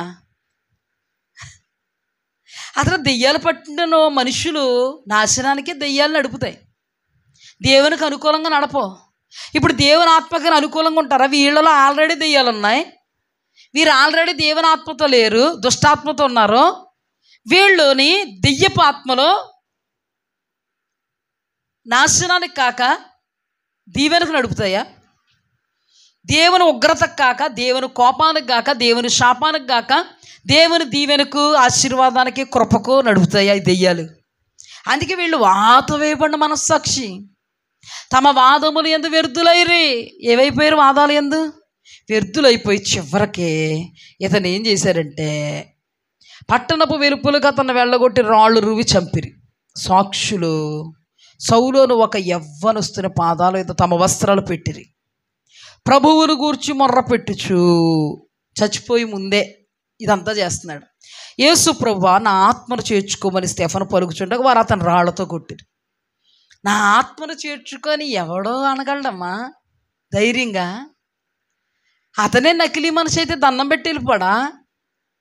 నా ఆత్మను చేర్చుకొని మాట్లాడుతున్నాడు, మొర్ర పెడుతున్నాడు. వీళ్ళ పాపము వీళ్ళ మీద మోపొద్దు అంటున్నాడు. గొప్ప శబ్దంతో అంటున్నాడు. వినబడలేదు వీళ్ళకి. అప్పుడైనా భయం పుట్టిందా? ఒరే బాబు వీడు పాప అనుకున్నాం కానీ పాపి కాదు. మామూలుగా లేదు ఇతని వైఖరి. అసలు మన ధర్మశాస్త్రంలో ప్రేమించేవాడిని ప్రేమించండి, శత్రువుని ద్వేషించండి అని ఉంది.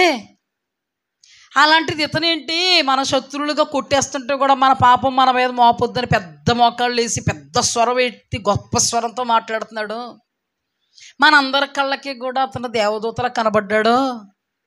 ఉన్నది ఉన్నట్టుగా చెప్పేస్తున్నాడు అని అసలు ఆలోచింపజేస్తుంది దెయ్యం.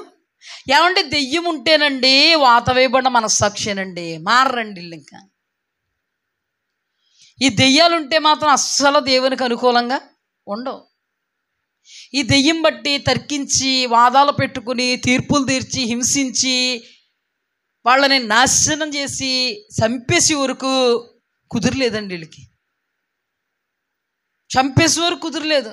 పోనీ తన వల్ల ఏ మనుషుడైనా కీడు అనుభవిస్తున్నాడంటే లేదు. ఏ మనుషునైనా వీళ్ళలా హింసిస్తున్నాడా స్టెఫను? వీళ్ళలా తర్కాలు పెట్టుకున్నాడా? వీళ్ళలాగా ఏమైనా చేశాడా? ఇతను చేసి పనులకు జనాలు చచ్చిపోతున్నారా? మేళ్ళు పొందుకుంటున్నారు, స్వస్థతలు పొందుకుంటున్నారు, అద్భుతాలు పొందుకుంటున్నారు, ఆశ్చర్యకార్యాలు పొందుకుంటున్నారు. ఏదో విధంగా యేసును ప్రకటిస్తున్నాడు అని అనుకోవచ్చు కదా. అసలు యేసే లేడు అంటున్నారు. అసలు మెస్సీ వస్తాడు మాకు, ఇతను యేసు ప్రభువేటి. పునరుద్ధానుడిగా తిరిగి లేస్తే లేచాడని తెలిసి ఎంత వాత వేయబడి మనస్సాక్షి చూడండి. పునరుద్ధానుడిగా తిరిగి లేస్తే వాళ్ళకి తెలుసు లేస్తాడని చెప్పాడు, లెగుస్తాడేమో అని ఏం పెట్టారు? కాపలా పెట్టారు. కాపలా పెట్టాక లెగిసిపోయాడని తెలిసి ఆ సైనికులకి లంచం ఇచ్చి మనస్సాక్షి ఉంది కదా, అయ్యబాబోయ్ లేస్తానన్నా లేచాడు నిజంగా పరిశుద్ధుడైన యేసయ్యను అనుకున్నారా? కప్పిపుచ్చుకోవడానికే. ఇక్కడ ఇంత ప్రత్యక్ష జరుగుతున్న కప్పిపుచ్చుకోవడానికే. కానీ పౌలు కప్పిపుచ్చుకోలేదండి. హల్లెలూయా. ఆకాశము నుండి కలిగిన దర్శనానికి అవిధేయుడు కాక చంపేశారండి. లాస్ట్కి తర్కించి తర్కించి తర్కించి చంపేశారు.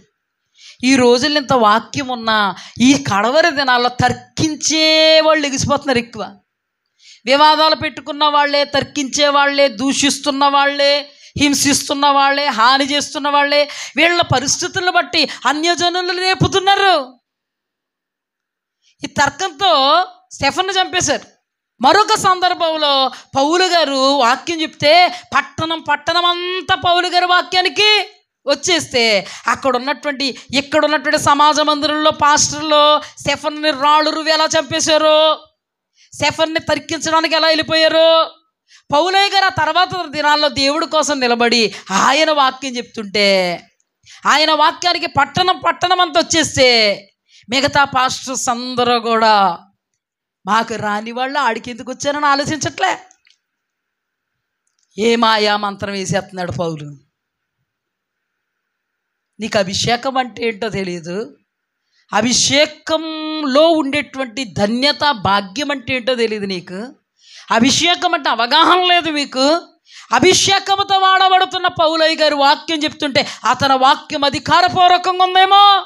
ఎందుకంటే యేసుక్రీస్తు ప్రభువారి వాక్యం శాస్త్రుల వలె పరిసయ్యుల వలె కాక అధికారపూర్వకంగా ఉంది. శాస్త్రులు పరిసయ్యులు ఎవరో జ్ఞానం అనే తాళపు చెవిని ఎత్తుకొచ్చేసి వాక్యం చెప్తారు. కానీ ఈయనెవరో జ్ఞాన వివేకములకు ఆధారమే ఆయన. హల్లెలూయా. అందుకని ఆయన వాక్యం చెప్తుంటే శాస్త్రుల వలె పరిసయ్యుల వలె లేదు అతని వాక్యం, చాలా అధికారంగా ఉంది. ఇప్పుడు పౌలు గారి వాక్యం చెప్తుంటే పౌలు గారి మీద చేతులుంచిన వారు అననీయ, హల్లెలూయా, స్టెఫను మీద చేతులుంచిన వారు అపోస్తలులు, యెహోషువ మీద చేతులుంచిన వాడు మోషే. ఇప్పుడు చేతులుంచారు, అభిషేకం దిగి రాలేదు ఆయన మీదకి. అభిషేకం దిగి వస్తేనే కదా ఆయన ఎవరి దగ్గర నేర్చుకోలేదండి వాక్యం, దేవుడి దగ్గర నేర్చుకున్నాడండి పౌలు గారు. ఆ పౌలు గారు వాక్యం చెప్తుంటే పట్టణం అంతా వస్తే మత్సరంతో చూడలేని కళ్ళుతో అసూయ పడిపోయి కక్ష కట్టేసి అతని మీద చెలరేగిపోతున్నారు. ఏమనంటే, పౌలు నువ్వు చెప్పిన తప్పు, పౌలు నువ్వు చెప్పిన వాక్యం అంతా శుద్ధ తప్పు, ఫస్ట్ నుంచి లాస్ట్ వరకు తప్పే. ఈ జనాలు ఎందుకు వెంబడిస్తున్నారు మరి? తప్పు అయితే నువ్వేదో మాయా మంత్రం ఉంది నీలో, తప్పు. ఇక్కడ చూడండి ఆ మాట 44 అపోస్తలుల కార్యములు 13:44. మరుసటి విశ్రాంతి దినమున దాదాపు ఆ పట్టణమంతయు దేవుని వాక్యం వినుటకు కూడి వచ్చెను. యూదులు జన సమూహములను చూచి మత్సరముతో నిండుకొని దూషించుచు పౌలు చెప్పిన వాటిని అడ్డం చెప్పిరి. అప్పుడు పౌలు బర్నబాయు ధైర్యము గిట్లనిరి, దేవుని వాక్యం మొదట మీకు చెప్పుట ఆవశ్యకమే, అయినను మీరు దానిని త్రోసివేసి మిమ్మును మీరే నిత్య జీవానికి అపాత్రులుగా ఎంచుకున్నారు గనుక ఇదిగో మేము అన్యజనుల యొద్దకు వెళ్ళుచున్నాము. హల్లెలూయా. ఇప్పుడు చూడండి, తప్పు మీరు చెప్పిన వాక్యం అని అడ్డుపడిపోతున్నారు, అడ్డుపడిపోయి దూషిస్తున్నారు. అసలు ఏం చేయకూడదు? మనం దూషించకూడదు, తీర్పు తీర్చకూడదు. మన తర్కం, మన వాదనలో దూషణ తీర్పు ఉండదు. మనం తర్కించుకోవడానికి ముందుండం. తర్కించే వాళ్ళతో అది తప్పు, వాదం పెట్టుకున్న వాళ్ళతో అది తప్పు అని వివాదిస్తాం, తర్కిస్తాం. కానీ మన దాంట్లో తీర్పులుండవు, దూషణలుండవు, హింసలుండవు, హాని చేసే పరిస్థితులుండవు, ఏమీ ఉండవు. కానీ వీళ్ళలో ఏమున్నాయి? పాస్టర్స్ వచ్చేసారు. అద్భుతంగా పట్టణం అంతా వస్తే మంచిది కదండి వాక్యం దగ్గరికి.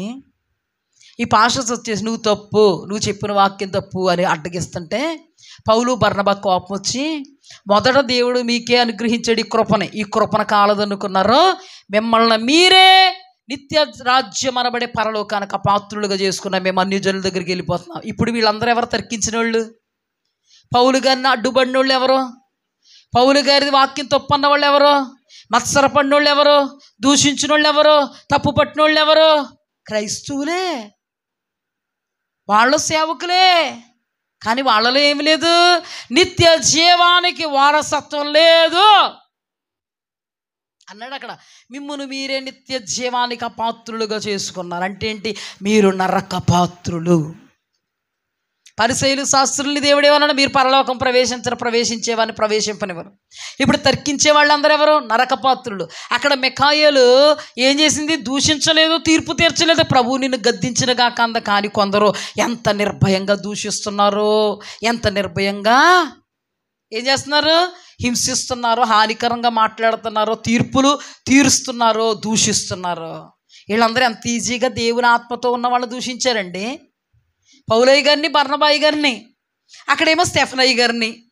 ఇక్కడ కూడా ఈ రోజుల్లో కూడా దేవుని ఆత్మతో దేవుడు నడిపించుకుంటుంటే ఎన్ని వాదాలు, ఎన్ని తిరస్కారాలు, ఎన్నెన్నో. నిన్న ఒక అమ్మాయి ఉంటుంది నాతో, యూట్యూబ్ చూద్దామని ఇలాగ ఆన్ చేస్తుంటే ఒకరి మీద ఒకరు పడ్డం. ఈ ఒకరి మీద ఒకరు పడ్డ అన్యులకి అప్పగిచ్చేస్తున్నారు. అన్యుల మధ్యలో అవమానమే కాదు, అన్యుల్ని రేపుతున్నది క్రైస్తవులే.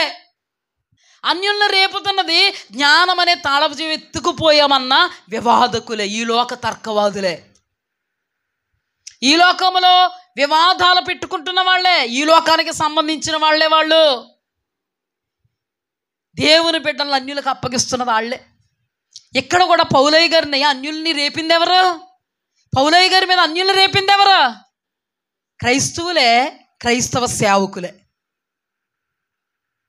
అన్యులు రేపింది క్రైస్తవ సేవకులే. వీళ్ళు ఎక్కడి నుంచి అన్యుల దగ్గరికి వెళ్ళిపోతే అన్యుల దగ్గర చక్కగా అద్భుత ఆశ్చర్య మహాశ్చర్య సూచక్రియలు చేస్తుంటే అన్యులు ఎంతోమంది శిష్యులుగా మార్చబడ్డారు. అన్యుల్ని ఎంతోమందిని దేవుని వైపుకు తిప్పగలిగాడండి పౌలు. ఇక్కడ వదలలేదు. పౌలు గారు అన్యజనుల దగ్గరికి వెళ్ళిపోయి అన్యజనుల మధ్యలో ఘనకార్యాలు చేస్తుంటే స్టెఫన్ లాగా అక్కడికి వచ్చేసారు. అన్యజనులు రేపడానికి వచ్చేసారు అక్కడికి. అపోస్తలుల కార్యములు 13:46. అప్పుడు పౌలును బర్నబాయు ధైర్యముగా ఇట్లనిరి. దేవుని వాక్యం మొదట మీకు చెప్పుట ఆవశ్యకమే, అయినను మీరు దానిని త్రోసివేసి మిమ్మును మీరే నిత్య జీవానికి అపాత్రులుగా ఎంచుకొనుచున్నారు గనుక ఇదిగో మేము అన్యజనుల యొద్దకు వెళ్ళుచున్నాము అన్నారు. అన్యజనుల యొద్దకు వెళ్ళిపోయారు. అన్యజనుల దగ్గరికి వెళ్ళిపోతుంటే లుస్త్రా అనే పట్టణంలో అద్భుతాలు జరిగాయి. తెలుసు కదా మీకు. అద్భుత ఆశ్చర్య మహాశ్చర్య సూచక్రియలు చేసుకుంటూ శిష్యులుగా ఏర్పాటు చేస్తూ ఎంతోమందిని దేవుని వద్దకు నడిపిస్తుంటే అద్భుతాల వెంబడి అద్భుతాలు మహాశ్చర్య సూచక్రియలు దేవుడు ఆత్మచేత అభిషేకించుకుని పౌలు ద్వారా బర్నబా ద్వారా జరిగిస్తూ ఉంటే పుట్టుకతోటే కుంటోడుగా పుట్టాడంట లుస్త్రా అనేటువంటి అన్యజనుల పట్టణంలో. ఆ పట్టణంలో దేవుడు వాక్యాన్ని పౌలయ్య గారు బోధిస్తూ ఉంటే అతడిని గమనిస్తున్నారు పౌలయ్య గారు. అతనిలో విశ్వాసం పెరుగుతుంది అతని వాక్యం చెప్తుంటే. ఆ విశ్వాసం చూసి దేవుడు తప్పకుండా తనకు స్వస్థత ఇస్తాడని యేసు నామములో లేచినడు అన్నాడు. వెంటనే పుట్టుకతో కుంటికాలు కలిగినడు లేచి గంతులేసాడు. హల్లెలూయా. అంటే 14వ అధ్యాయంలో ఏమని రాయబడి ఉందంటే, ఈకోనియాలో జరిగినది ఏమనగా వారు కూడి యూదుల సమాజ మందిరంలో ప్రవేశించి తేటగా బోధించినందున అనేకులు యూదులను గ్రీసు దేశస్థులు విశ్వసించారు. అయితే అవిధేయులైన యూదులు అన్యజనులను పురుకొలిపి వారి మనస్సులలో సహోదరుల మీద పగబట్టించిరి. అపోస్తుల కార్యాలు 14వ అధ్యాయం 1వ వచనం.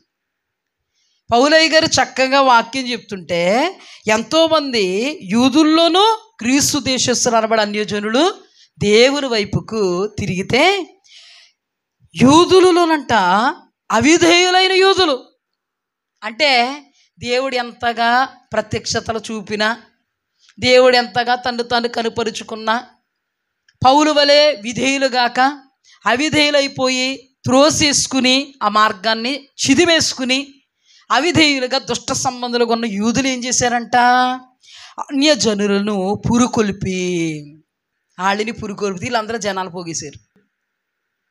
కొట్టేద్దామని రాళ్ళు పట్టుకుంటే దేవుని వాక్యంలో మాట చెప్పాను ఏంటంటే, కొన్ని సందర్భాల్లో దేవుడు దాగి ఉండమంటాడు, కొన్ని సందర్భాల్లో పారిపోమంటాడు, కొన్ని సందర్భాల్లో కొట్టించుకోమంటాడు. కానీ దేవుడు దగ్గరికి వచ్చాడు. ఇప్పుడు వీళ్ళందరూ రాళ్ళు వేస్తుంటే పౌలయ్య గారిని దేవుడు ఏమన్నాడు, పారిపోమన్నాడు. పారిపోయాడు. ఒక సందర్భంలో రాళ్లతో కొట్టించేసుకోమన్నాడు పౌలయ్య గారిని, కొట్టించేసుకున్నాడు. అర్థమైందా? ఇక్కడ అవిధేయులైనటువంటి యూదులు అన్యజనులు రేపి రాళ్ళు రువించి కొట్టేద్దామని అనుకునేటప్పటికీ పౌలు బర్నబాలు పారిపోయారంట. ఇక్కడ రాయబడి ఉంది, మరలా చదువుతాను. ఈకోనియాలో జరిగినది ఏమనగా వారు కూడి యూదుల సమాజ మందిరాలలో ప్రవేశించి తేటగా బోధించినందున అనేకులు యూదులను గ్రీసు దేశస్థులను విశ్వసించిరి. అయితే అవిధేయులైన యూదులు అన్యజనులను పురుకొలిపి వారి మనస్సులలో సహోదరుల మీద పగబట్టించిరి. కాబట్టి వారు ప్రభువును ఆనుకుని ధైర్యముగా మాట్లాడుచు అక్కడ బహుకాలం గడిపిరి. ప్రభువు వారి చేత సూచక్రియలు అద్భుతాలు చేయించి తన కృపావాక్యమునకు సాక్ష్యమిచ్చుచుండెను. ఆ పట్టణపు జనసమూహాలలో భేదములు పుట్టగా కొందరు యూదుల పక్షముగా కొందరు అపోస్తలుల పక్షంగా ఉండిరి. మరియు అన్యజనులను యూదులను తమ అధికారులతో కలిసి వారి మీద పడి వారిని అవమానపరిచి రాళ్ళు రువి చంపవలననుండిరి. వారా సంగతి తెలుసుకుని లుకోనియాలో పట్టణములకు లుస్త్రాకు దెర్బేకు చుట్టుపట్లనున్న ప్రదేశాలకు పారిపోయి అక్కడ సువార్త ప్రకటించిరి. హల్లెలూయా. దేవుడు ఏం చేశారు, వాళ్ళని పారిపోమన్నాడు. ఒక సందర్భంలో నేను అన్నాను దేవుడు పారిపోమంటాడు, ఒక సందర్భంలో నిలబడమంటారు, ఒక సందర్భంలో దాగోమంటారు, ఒక సందర్భంలో మరణానికి ఎదురొడ్డి నిలబడిపో అంటారు. ఒక మెసేజ్ చెప్పుకున్నాం మన అంతటా మనం నడవలేము, అందుకే పరిశుద్ధాత్మ దేవుడే మనల్ని నడిపించాలి అని ఒక మెసేజ్ కూడా మనం ధ్యానం చేసాం. ఇప్పుడు ఈయన ఎందుకు ఎదురొడ్డి నిలబడలేదు?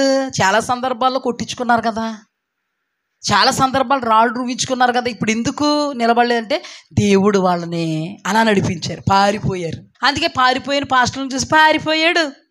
దానియేలులాగా శద్రక్ మేషక్ అబేద్నెగోలాగా నిటారుగా నిలబడలేకపోయాడు. ఇంకెందుకు వచ్చినాడు పాస్టరో అనుకోకండి అమ్మ, అనుకోకండి. దేవుని ఆత్మ వాళ్ళని నడిపిస్తుందండి. తీర్పు తీర్చేది దేవుడు, మనం కాదు. ఎవరిని ఎప్పుడు కూడా మీరు తక్కువగా అంచనేయకండి అమ్మా. నిజంగా వాళ్ళని దేవుడు ఎలా నడిపిస్తాడో అలా నడుస్తారు. అలాంటప్పుడు వాళ్ళని మీరు పాజిటివ్గా తీసుకోండి. నెగిటివ్గా తీసుకుంటే మాకు పాపం అవుద్ది. ఒకవేళ అతను నెగిటివ్ వ్యక్తి అయినా పాజిటివ్గా తీసుకుంటే అది దేవుని వాక్యానికి విధేయత అవుద్ది. హల్లెలూయా. అర్థమైందా? పారిపోయారండి. బలం లేదు వీళ్ళకి. బలం లేక పారిపోయారా? అభిషేకం లేక పారిపోయారా? నకిలీ వాళ్ళని పారిపోయారా? లేదా. లుస్త్రాలో ఆయన గొప్ప కార్యాలు చేయించుకోవాలనుకున్నారు ఎక్కడి నుంచి పారిపోయాక. లుస్త్రాలో బలహీనమైన పాదాలు కలిగిన స్వస్థపరిచాడు. హల్లెలూయా. స్వస్థపరిస్తే అక్కడ గొప్ప ఘనత దక్కిందండి. పురోహితులు, పంతుళ్ళు ఎద్దులను తీసుకొచ్చి, పూలదండలను తీసుకొచ్చి వాళ్ళిద్దరికి తమ దేవతల పేర్లు పెట్టి వాళ్ళు ఎదురుగుండా ఎద్దుల్ని వధించాలనుకుంటుంటే ఇవి అన్నిటిని తప్పించుకోవడం తల ప్రాణం తోక్కొచ్చింది. ఎవరికి? పౌలుకి, బర్నబాకి. అర్థమైందా? అందుకని అద్భుతం జరిగింది అక్కడ. అద్భుతం జరిగిన తర్వాత జరిగిన సంఘటన ఏంటంటే, మరలా కింద అంతియొకయ నుండి ఈకోనియా నుండి యూదులు వచ్చి వదలట్లేదు వీళ్ళని, తరుముతూనే ఉన్నారు. ఏం పాపం చేశారని తరుముతున్నారయ్యా. ఈ రోజుల్లో కూడా దేవుని ఆత్మచేత అభిషేకింపబడి దేవుడిని శరణ్యంగా పెట్టుకుని ఉపవాసాలతో దేవుడు శక్తి అభిషేకం ఇస్తే దేవుడు కోసం నిలబడి ఎంతో శ్రమపడి ప్రజల నిమిత్తం దేవుడు చెప్పమన్నట్టుగా చెప్తే దేవుడు పిలవమన్నట్టుగా పిలిచి అద్భుత ఆశ్చర్య మహాశ్చర్య సూచక్రియలు చేస్తుంటే వీడు దొంగ, వీడు అబద్ధ బాధకుడు, వీడంతు చూస్తాం, వీడు ఇక్కడికి ఎలాగొస్తాడో చూస్తాం, వాడు అక్కడికి ఎలాగెళ్తాడో చూస్తాం, మేము నిలిపేస్తాం, ఆపేస్తాం. అంతేకాదండి, అన్యజనులను రేపుతున్నారండి. అన్యజనులు ఎలా రేపుతున్నారు తెలుసా? ఎవరు రేపారో తెలుసా? జ్ఞానం అనే తాళపు చెవెత్తుకుపోయిన పాస్టర్లో ఒక్కొక్కరికి దేవుడిచ్చి నడిపింపుతో ఒక్కొక్కరు నడుస్తారండి. నువ్వు నిజంగా స్వస్థపరిచేవాడు అయితే మొత్తం కుష్ఠరోగులందరినీ తీసుకొస్తావు, స్వస్థపరచు. ఏ సుప్రభే అందరినీ స్వస్థపరచలేడు. సుప్రభ అందరినీ స్వస్థపరచలేదు. ఈ మనిషిని స్వస్థపరిచేయమంటావు నువ్వు? ఎక్కడికి వెళ్ళిపోతారు? నిత్య జీవానికి మిమ్మును మీరే అపాత్రులుగా చేసుకున్నారు. ఏం జరిగిందండి? ఊరుకోలేదండి. లుస్త్రా పట్టణంలో అద్భుతం జరిగిస్తే వాళ్ళందరూ పండగ చేస్తున్నారండి. వాళ్ళకి ఆ పండగ కూడా మాకు వద్దు బాబు, మేము మనుషులు బాబోయ్. యథార్థవంతులండి ఈ సేవకులు. మేము మనుషులు బాబోయ్, మాకొద్దు, ఇవన్నీ మాకు చేయకూడదు. మీరు తప్పు, మీరు రక్షణ పొందాలి, మారు మనసు పొందాలి. సృష్టిని పూజించకండి, సృష్టాన్ని పూజించకండి. సృష్టిని చేసిన సృష్టికర్తను పూజించండి, సృష్టికర్తను పూజించండి అయ్యా. ఈ ఈ సాలువలు మాకొద్దు, ఈ దండలు మాకు వద్దని అనిపించుకోవడానికి తల ప్రాణం తోక్కొచ్చింది వాళ్ళకి. తర్వాత ఏం జరిగింది? అంతియొకయ నుండి 14వ అధ్యాయము అపోస్తుల కార్యం 19వ వచనం. అంతియొకయ నుండి ఈకోనియా నుండి యూదులు వచ్చి జన సమూహాలను తమ పక్షంగా చేసుకుని పౌలు మీద రాళ్ళు రువ్వి అతడు చనిపోయినని అనుకొని పట్టణము వెలపలకు అతను ఈడ్చిరి. అయితే శిష్యులు అతను చుట్టూ నిలిచుండగా అతడు లేచి పట్టణంలో ప్రవేశించి మరనాడు బర్నబాతో కూడా దెర్బేకు బయలుదేరిపోయెను. వారు ఆ పట్టణములలో సువార్త ప్రకటించి అనేకులను శిష్యులుగా చేసిన తర్వాత లుస్త్రాకు, ఈకోనియాకు, అంతియొకయకు తిరిగి వచ్చి శిష్యుల మనస్సును దృఢపరిచి విశ్వాసమందు నిలకడగా ఉండవలననియు అనేక శ్రమలు అనుభవించి మనము దేవుని రాజ్యంలో ప్రవేశించవలననియు వారిని హెచ్చరించిరే. హల్లెలూయా. పౌలు బర్నబా అనబడిన వాళ్ళు ఎక్కడ పడితే అక్కడ దేవుడు సువార్త అద్భుత ఆశ్చర్య మహాశ్చర్య సూచక్రియలు చేస్తుంటే ఈ యూదులు, అవిధేయులైనటువంటి యూదులు ఎక్కడ పడితే అక్కడికి వచ్చి అన్యజనుల్ని రేపి వాళ్ళను కొట్టి ఎంత పని చేస్తున్నారు. నిజమైనటువంటి సేవకులు రాళ్ల దెబ్బలు తగులుతున్నాయి, కొరడా దెబ్బలు తగులుతున్నాయి, కుక్కల్ని ఇచ్చుకుపోయినట్టుగా ఇచ్చుకుపోతున్నారు. ఎవరి సేవకులు? అక్కడ స్టెఫన్నేమో రాళ్లతో కొట్టి చంపేశారు, ఇక్కడేమో పౌలుని, పౌలు శీలల్ని, బర్నబాని. నిజంగా దేవుని చేత అభిషేకింపబడి వాడబడుతున్న వాళ్ళని ఎవడైనా అవిధేయులైనటువంటి యూదులు చేర్చుకోగలిగారా? ఈ రోజున నిజంగా ఆత్మాభిషేకముతో దేవుని ఆత్మచేత రగిలి కడవరి దినాలలో దేవుని రాజ్యాన్ని కట్టడానికి ముందుకు వస్తున్నటువంటి దైవ జనాంగానికి విరోధముగా ఉన్నవారు అవిధేయులు. నిత్య రాజ్యానికి తమ్మును తాము అపాత్రులుగా చేసుకునిన వాళ్ళు దేవుని దృష్టిలో, వాళ్ళ దృష్టిలో వాళ్ళు ఎవరో తెలుసా? జ్ఞానం అనే తాళపు చెవెత్తుకుపోయి నిత్య నరకాగ్ని పాలైపోయి వాళ్ళను వెంబడిస్తున్న వాళ్ళను కూడా నిత్య నరకాగ్ని పాలు చేసేటువంటి ఈ లోక తర్కవాదులు, ఈ లోక జ్ఞానులు, శాస్త్రులు. తెలిసిందండి మీకు? ఈ లోక తర్కవాది ఏమాయను? నిత్య రాజ్యానికి అపాత్రుడాయను. అంటే నిత్యనాశనమనబడే నరకానికి పాత్రుడాయను. అతడు దేవుని ఆత్మతో నింపబడిన వాడిని దూషించిన వాడాయను, హింసించిన వాడాయను, హాని చేయువాడాయను, రాళ్ళు వేసిన వాడాయను, బురద పూసిన వాడాయను, పరిశుద్ధాత్మను దుఃఖపెట్టువాడాయను. దేవుని వాక్యంలో రాయబడింది మత్తయి సువార్తలో. యేసుక్రీస్తుకు విరోధముగా మాట్లాడితే క్షమాపణ ఉంటుందంట. పరిశుద్ధాత్మకు విరోధంగా మాట్లాడితే ఈ యుగమందును రాబో యుగమందును పాప క్షమాపణ లేదు, రాయబడిందన్నమాట. ఇప్పుడు చూచాం ఈ లోకపు తర్కవాది ఏమాయను? నిజమైనటువంటి దేవుని బిడ్డల యొక్క తర్కాల్లో ఏముండదు? దోషణ ఉండదు, తీర్పు తీర్చే విధానం ఉండదు, బురద పూసే విధానం, రాళ్ళు రువ్వే విధానం ఉండదు. ఆ తర్వాత సందర్భాల్లో కూడా పౌలు గారికి కొంతమందికి మధ్యలో తర్కం జరిగింది. ఏంటో తెలుసా? పౌలు గారు బోధిస్తూ ఉన్నప్పుడు కొంతమంది యూదులు పౌలు గారు ఎవరికైతే బోధించి సహోదరులుగా శిష్యులుగా చేశారో వాళ్ళ దగ్గరికి వచ్చి, మీరు సున్నతి చేసుకోవాలి, మోషే ధర్మశాస్త్రం రాయబడింది, సున్నతి చేయకపోతే మీరు అసలు రక్షింపబడినోళ్ళు కాదు, అంగీకరింపబడరు, పరలోకం లేదు అని బోధిస్తున్నారు. అలాంటప్పుడు పౌలయ్య గారు తర్కించారు, బర్నబా కూడా తర్కించాడు, వివాదం చేశారు, కానీ దూషించలేదు, వాళ్ళకి హాని కలిగించలేదు, వాళ్ళ మీద బురద పూయలేదు. ఏమన్నారు తెలుసా? మనం పెద్దల దగ్గరికి వెళ్దాం రండి అన్నారు. హల్లెలూయా. పెద్దల మధ్యలో కూడా తర్కాలు జరిగాయి. తర్కం అంటే ఏంటి? దోషణ ఇదంతా కాదు, ఇది ఇలాగైతే ఇది కరెక్ట్ కాదు, ఇది కరెక్ట్, ఇది కరెక్ట్ కాదు, ఇది కరెక్ట్. అలాంటప్పుడు పేతురయ్య గారు ఆత్మావేశంతో లేచి మాట్లాడుతున్నారు. హల్లెలూయా.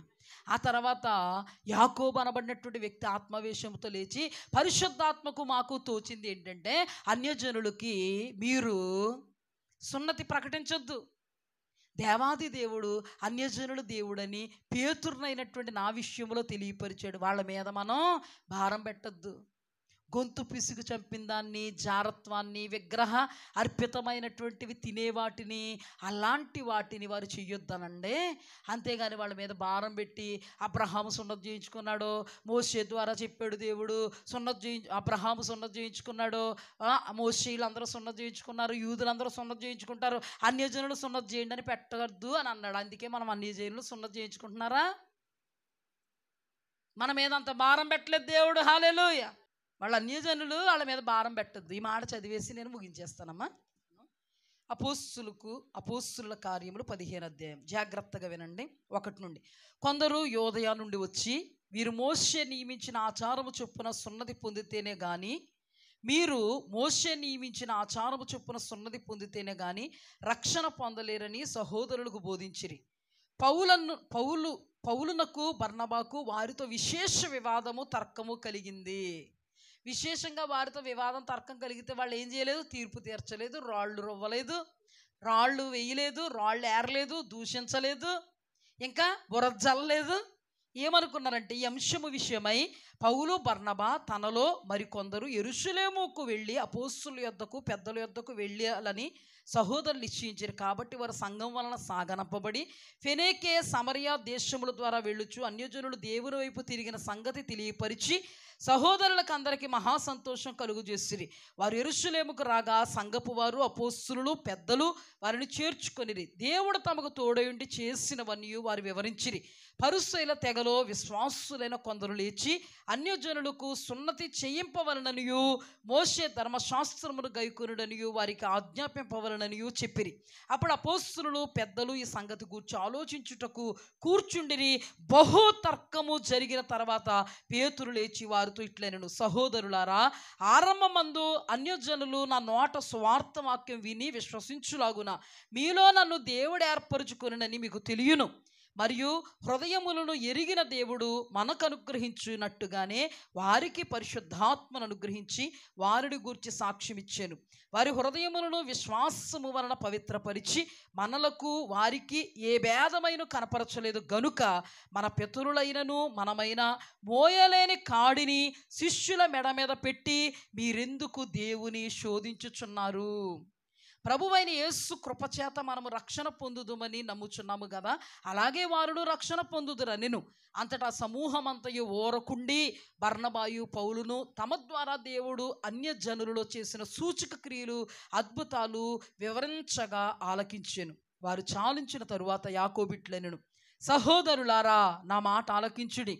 అన్యజనులలో నుండి దేవుడు తన నామము కొరకు ఒక జనం ఏర్పరచుకొనుటకు వారిని ఎలాగూ మొదట కటాక్షించునో సిమెయోను వివరించున్నాడు. ఇందుకు ప్రవక్తల వాక్యములు సరిపడి ఉన్నవి. ఎట్లనగా, ఆ తర్వాత నేను తిరిగి వచ్చేదను, మనుష్యులలో కడమవారును నా నామము ఎవరికి పెట్టబడినో ఆ సమస్తమైన అన్యజనులు ప్రభువును వెదకునట్లు పడిపోయిన దావీదు గుడారమును తిరిగి కట్టెదనని, పాడైన వాటిని తిరిగి కట్టి దానిని నిలబెట్టెదనని అనాది కాలము నుండి సంగతులను తెలియపరిచిన ప్రభువు సెలవిచ్చుచున్నాడని వ్రాయబడి ఉన్నది. కాబట్టి అన్యజనులలో నుండి దేవుని వైపు తిరుగుచున్న వారిని మనం కష్టపెట్టక విగ్రహ సంబంధమైన అపవిత్రతను, జారత్వమును, గొంతు పిసిగి చంపిన దానిని, రక్తమును విసర్జించుటకు వారికి పత్రిక వ్రాసి పంపవలనని నా అభిప్రాయము.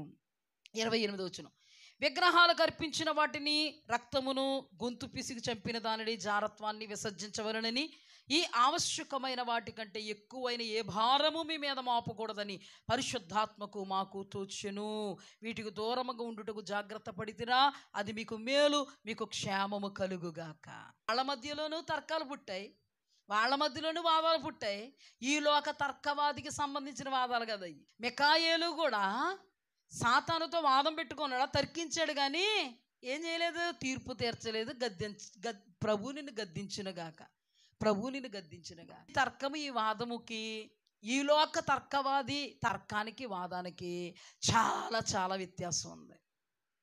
దేవునికి సైతానిగాడికి ఎంత వ్యత్యాసం ఉందో, ఈ లోక తర్కవాదికి దేవుని బిడ్డలు తర్కించేటువంటి విషయాలకి అంత వ్యత్యాసం ఉంటుంది. అర్థమైందా? అందుకే కదండి తర్కం జరిగిన తర్వాత పరిశుద్ధాత్మకు మాకు తోచింది, అన్యజనులు సున్నతి చేయించుకోక్కర్లే. అందుకే మనం ఎవరో సున్నతి చేసుకో. ఇప్పటికే కూడా యూదులు సున్నతి చేసుకుంటారు. అర్థమైందా? ఇప్పుడు చూడండి, జ్ఞాని ఏమాయను?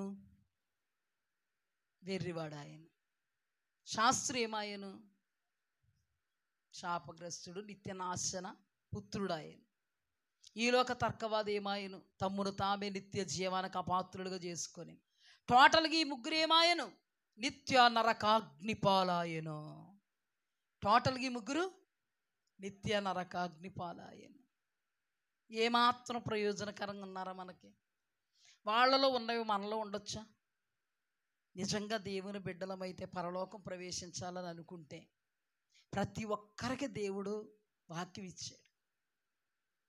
సౌలు ఎదుట ఆయన ప్రత్యక్షతలు కనుపరిచినట్లుగానే యూదులు ఎదుట, పరిసయ్యుల ఎదుట, శాస్త్రులు ఎదుట కనుపరిచారు.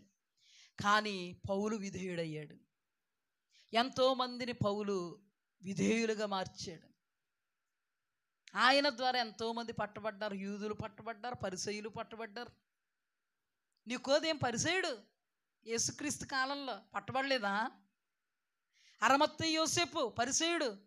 యేసు ప్రభు సమాధిని తొలిపించుకున్న సమాధిలో పెట్టుకోలేదా? కొంతమంది పట్టబడ్డారండి, అవిధేయులు, నిత్య నరకాగ్నిపాలైపోయారు, పట్టబడలేదు. విధేయులన్న వాళ్ళు పట్టబడ్డారు. ఈ రోజున దేవుని వాక్యానికి విధేయులమైతే నిత్య రాజ్యానికి పాత్రులుగా ఉంటాం. దేవుని వాక్య ప్రకారంగా నడిస్తే, దేవుడు చెప్పింది వింటే, దేవుడు కనుపరుస్తున్న ప్రత్యక్షతలు ఉంటే దైవ జనాంగమైన విశ్వాసులైన బాగుపడతారు. లేదా తమను తామే నిత్యరాజ్యానికి అపాత్రులుగా చేసుకుంటారు. ఆచిన చేతులతో దేవుడు ప్రత్యక్షతలు ఇస్తున్నారు. ఎక్కడికక్కడ యేసుప్రభు మాట్లాడుతున్నారు, ఎక్కడికక్కడ స్టెఫను మాట్లాడుతున్నాడు, ఎక్కడికక్కడ పౌలు మాట్లాడుతున్నాడు. విని విశ్వసించిన వాళ్ళు ధన్యులు, అవిధేయులైన వాళ్ళు మూర్ఖులు, దౌర్భాగ్యులు, దుష్టులు, దుష్ట సంబంధులు, అపవాదికి వాడు అనుచరులకు సిద్ధపరిచిన నిత్య నరకాగ్నిపాలు అయిపోయేవారు. దేవుడు ఎన్నటెన్నటికీ మనతో ఉండి మనల్ని అభిషేకించి సత్యమైనటువంటి వాక్యములో మనల్ని నడిపి అభిషక్తులుగా మనల్ని చేసి నిత్య రాజ్యానికి పాత్రులుగా ఉండేందుకు మనల్ని మనం పురుకుల్పేంతగా దేవునికి, దేవుని ఆత్మకి మనము లోబడుదుముగాక. ఆమేన్.